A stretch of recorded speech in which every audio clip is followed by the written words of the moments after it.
बनियाओं का काम 3, गाय पालन, खेती, लेन देन, ये काम कर व्यापार।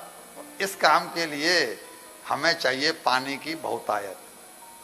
गोकुल में भी यमुना जी हैं और वृंदावन में भी यमुना जी। तो बोला वृंदावन चलते हैं, वहां पर वन भी है हमारी गायों के चारे के लिए, वहां पर यमुना जी भी है हमारी गायों के पानी के लिए। और इन्होंने जाकर के अपना जो महल बनाया वो बनाया वृंदावन में, और वृषभानु जी ने जो अपना महल बनाया वो बनाया बरसा में। वृषभानु जी भी यहीं रहते थे पहले, गोकुल में ही।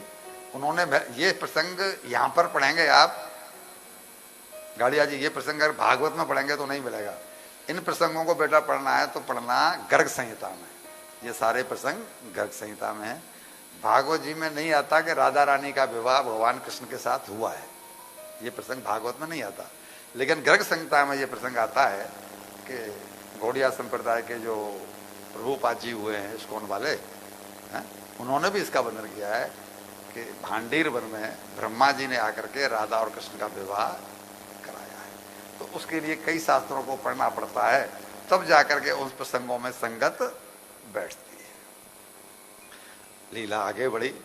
अब वृंदावन में भी आकर के भगवान ने अपनी लीलाएं जारी रखी, और अब वो माखन की चोरी करने जैसे जाते थे ऐसा यहां भी रहा। तो गोपियां मुझसे पूछती थी, लाल जी एक बात का जवाब दो, हमारी समझ में ये बात नहीं आती है कि तुम्हारे घर में 9 लाख गाय हैं, तुम जागीरदार के बेटे हो, हम तो कृषक हैं, हम तो छोटे मोटे गाय पालक हैं, और तुम हमारे घरों में माखन चोरी करते फिरते हो, ऐसा क्यों?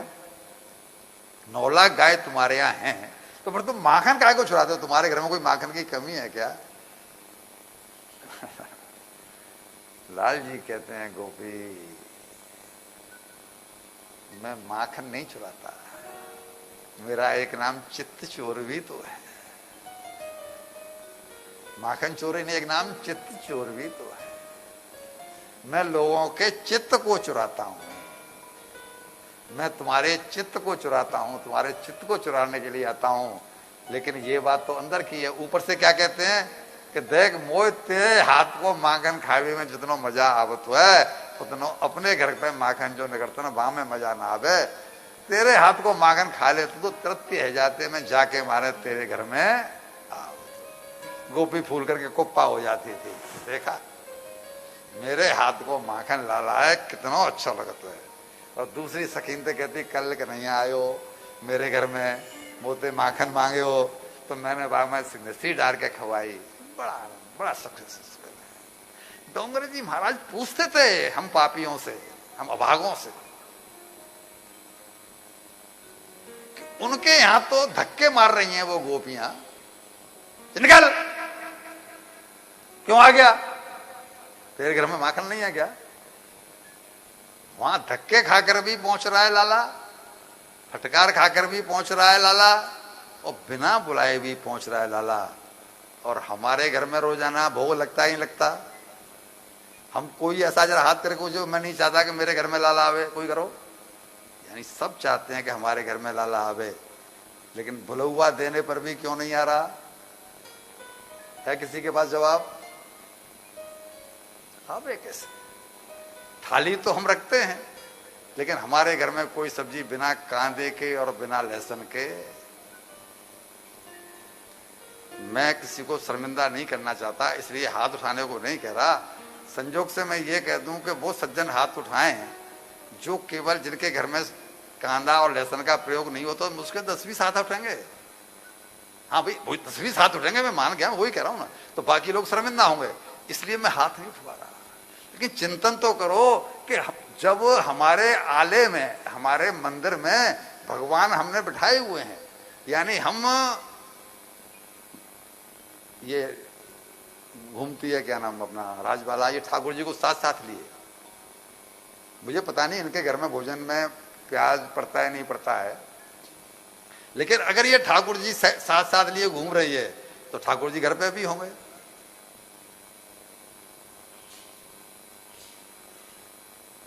बोलिए श्री बांके बिहारी लाल की जय। और ये बात सबको पता है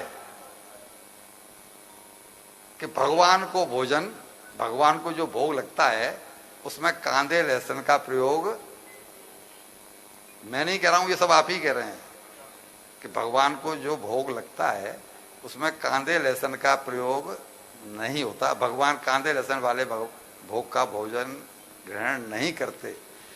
प्रश्न अब ये पैदा होता है, मैं आपसे प्रश्न ये करता हूं कि अगर हम थाली वही रख रहे हैं जो कांदे और लहसुन वाली सब्जियां बनी हैं, तो हम भगवान को भोग लगा रहे हैं या ढोंग कर रहे हैं?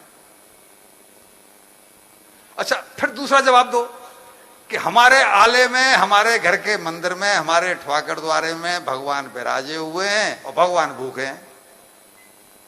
भाई भगवान तो पाएंगे नहीं। आपने ही तो मान लिया कि हमने भगवान के भोग लगाया, थाली हमारी मंदिर में गई, हमने तुलसी भी डाली, हमने भाव से प्रार्थना भी किया, ओ गोपाल बहुत तुम्हारे जो अर्थ अलग सब अपनी अपनी आरती गाती है, लेकिन भगवान तो भूखा है।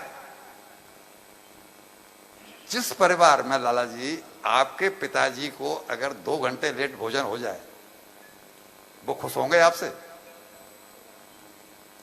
हमारे घरों में तो यानी कितने सालों से भगवान भूखा है। या तो आला बनाओ मत, मंदिर घर में स्थापित मत करो, मीन्स ठाकुर जी की सेवा पूजा का ढोंग करो मत, और करो मत करो तो फिर उनको भोजन तो कराओ। और आप कहते हो कि ठाकुर जी को हम भोग लगा रहे हैं तो वो पानी रहे, तो आपके लगाने से क्या होता है? भाई आप यहां पर हमें आके बोलो हम आपको लाख रुपए दे रहे हैं, हम कह रहे हैं हम आपसे चाहिए ही नहीं, तो आपके देने से क्या होता है? हाँ, लेना तो तब है जब हम लें।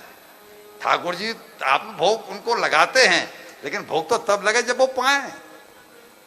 प्लेट में रखा रखा तो भोजन नहीं होगा। बड़ा दुख प्रकट करते थे डोंगरे जी महाराज, हमारे घर में बुलाने पर भी नहीं आ रहे हैं, और वहां बिना बुलाए पहुंच जाते थे। ये सात्विकता और तामसता का फर्क है। बात बहुत छोटी सी है, बात बहुत छोटी सी है, लेकिन मैंने लाला जी की तरफ उंगली करके बोला कि पिताजी को 2 घंटे तक अगर भोजन मतलब 8 बजे करते हैं रात को और 10 बजे मिले, तो पूछो 2 घंटे में उनकी स्थिति क्या होगी, उनको कितना क्रोध आ रहा होगा। भगवान हमारे यहां सालों से भूखा है, वो प्रसन्न होगा हमसे? और अगर प्रसन्न नहीं होगा भैया, तो भूखा तो कुछ भी कर सकता है, और जो आपसे दुखी है वो भी किसी भी हद तक जा सकता है। वैसे आप सब मुझसे ज्यादा बहुत होशियार हैं। मैंने एक इशारा किया है जो आजकल बनियों के घर में, ब्राह्मणों के घर में, भाई जो लोग तामसी हैं उनकी बात छोड़ो। एक तरफ तो आप श्याम सरकार की भक्ति कर रहे हैं, भगवान कृष्ण की भक्ति कर रहे हैं, यहाँ तो 56 भोग लग रहे हैं, लेकिन घर में भगवान भूखा है।